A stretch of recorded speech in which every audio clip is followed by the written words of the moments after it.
it strengthens our bilateral relationship from the family, individual's family, but also the issue of business, Ghanaian businesses, Zambian businesses working together over years.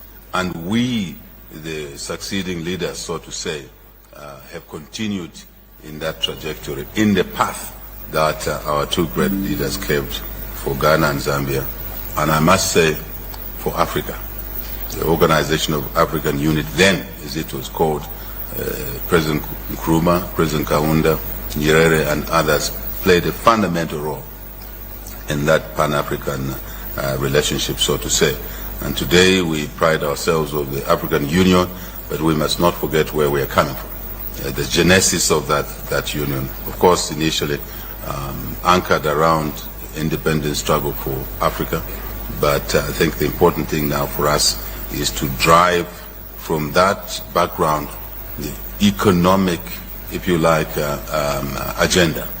Yes, our foreign policies are important, political cooperation is important, community work is important, but I believe that the economic agenda, Your Excellency, my brother, is now more important and must be pronounced.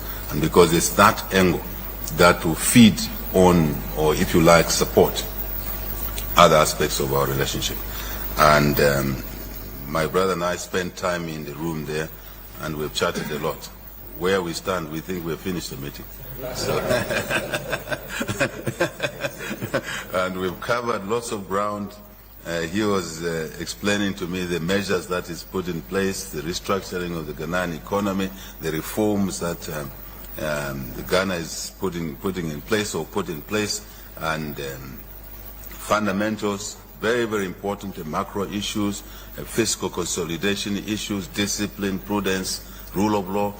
I was saying to him, Mr. President, why don't we share the hymn book so that we can just be saying, this month we are singing that hymn, and okay, next month we will focus on that chorus only. So I was very delighted to have that private time you gave us, and I want to thank our two foreign ministers for according us that private time with His Excellency, my brother.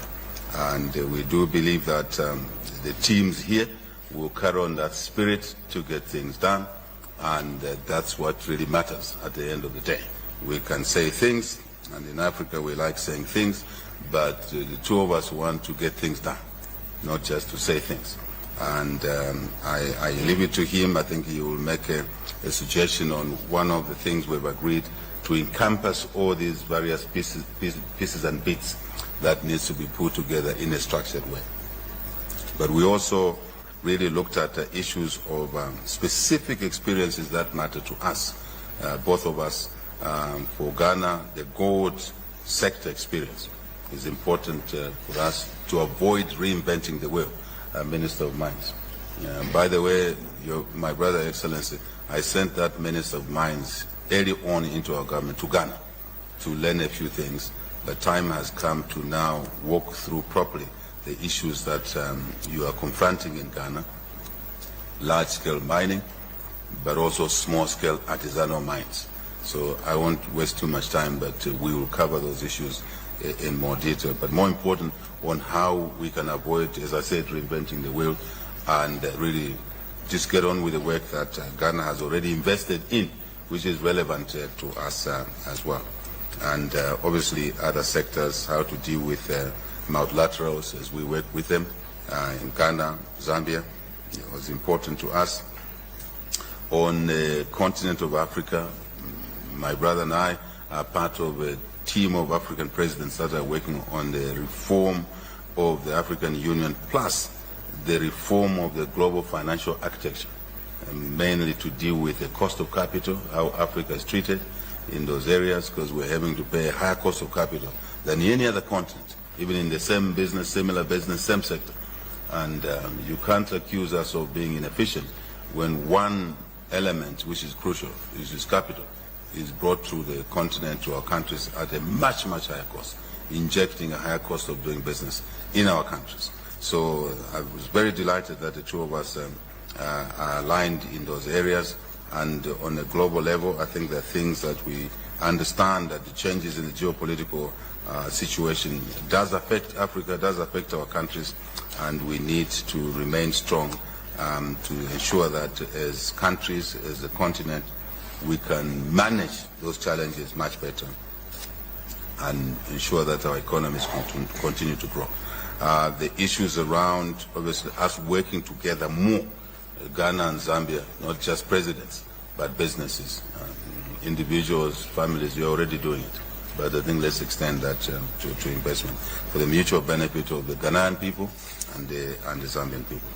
I will not spend too much time around these issues, but really to say we intend and we're desirous of deepening our cooperation and using that as a building block towards Africa Free Trade Area. And we're very happy that Ghana is hosting the Secretariat for the Africa Free Trade Area, and Zambia will do everything to support Ghana to succeed in that area.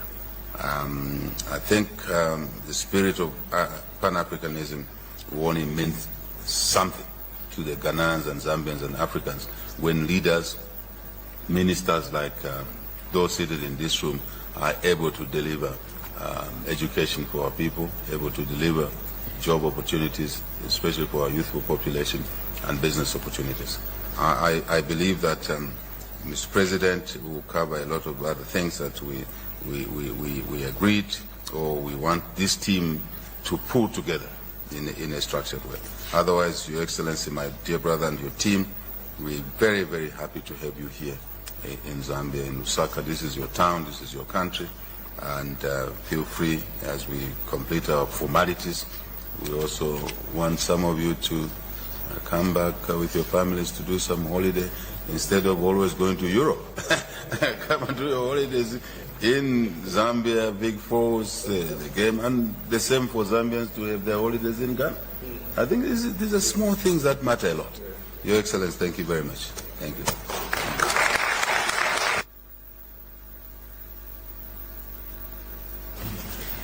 Thank you, Mr. President. It is now my distinct honor to invite His Excellency, Mr. John Dramani Mahama, President of the Republic of Ghana, to deliver his opening remarks. Sir, you have the floor. Yeah, thank you very much, my brother. And let me express my appreciation for the hospitality that has been extended to us since we arrived yesterday.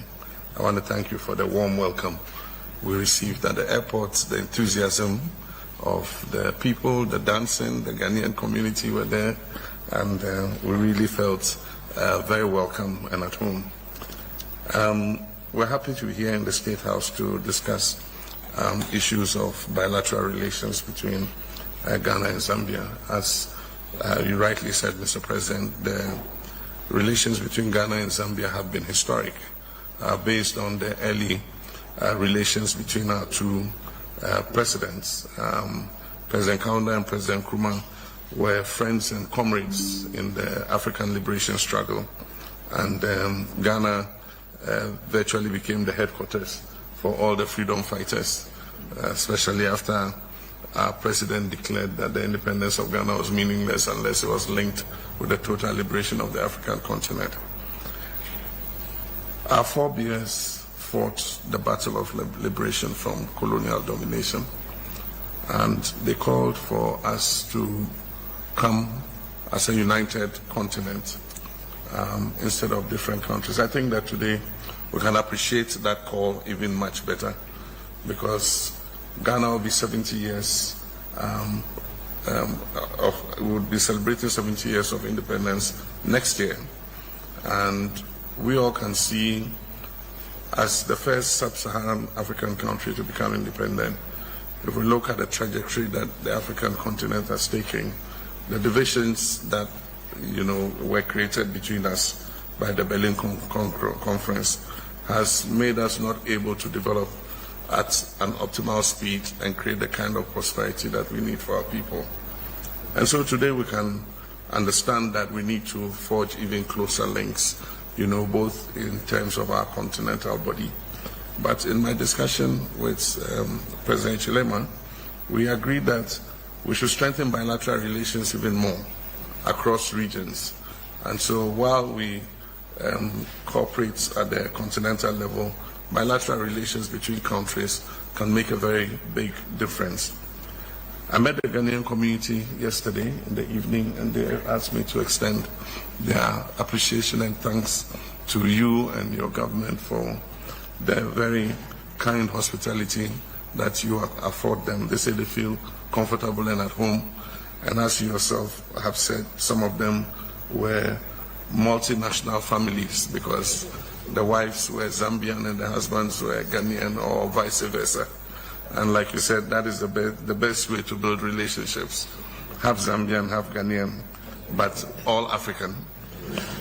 And so we wish to thank you very much. They are thriving, they are doing well, and they feel at home here. Incidentally, Ghana and Zambia seem to be on the same trajectory. We've been dealing with economic challenges, and we both went into debt restructuring, negotiations with the official creditor committees and all that. And we've all been implementing reforms, economic reforms, to try to establish fiscal consolidation. And so, in that sense, Zambia and Ghana are on the same trajectory. And so there's a lot that we can learn from each other and a lot of experiences we can share. As my brother said, the time you afforded us together made us cover a lot of ground. And I agree with him that actually the meeting is over because we discussed issues to do with the mining industry, like Mr. President said, because both of us have a mining industry that faces the same challenges. We have issues of artisanal mining, small-scale mining, and then we have our issues with the large-scale corporate multinational mining companies. And so we discussed a lot of things about how we can share our experiences in that regard. And so it's something that we are determined to do. We have similar issues with agricultural production and marketing of products across countries. We're happy that the AU moved on the issue of continental free trade, but we cannot develop continental free trade in a vacuum unless we develop those bilateral relations that will identify what products we can exchange and create the conditions for us to make those exchanges. And so we think that even though we have the Permanent Joint Commission, we must enhance the relationship to a new level. And it will allow us to share best practices, to be able to have a consistent dialogue with each other, and to have direct, experiences in all sectors. And so we have to go beyond political dialogue and go into economic consolidation and bilateral economic relations between our two countries. We believe that a kind of enhanced economic partnership agreement, or whatever you technocrats will eventually call it, which is higher than just the political dialogue and the Permanent Joint Commissions, will be the way to go so that we share lived experiences in real time. And so we are determined to rekindle the spirit between our two countries, to recapture the cooperation that existed between our two first presidents in order that we win the next battle of economic transformation and creating prosperity for our two people. And so I want to thank the President very much for this invitation, and to say that I'm sure this visit will enhance the relations between us. And also to, even though you visited us a while back, to extend an invitation again to you to visit while I'm President. I know that you're going to be busy between now and the elections, and I wish you good luck in the elections. And we'll come back and celebrate with you. Thank you.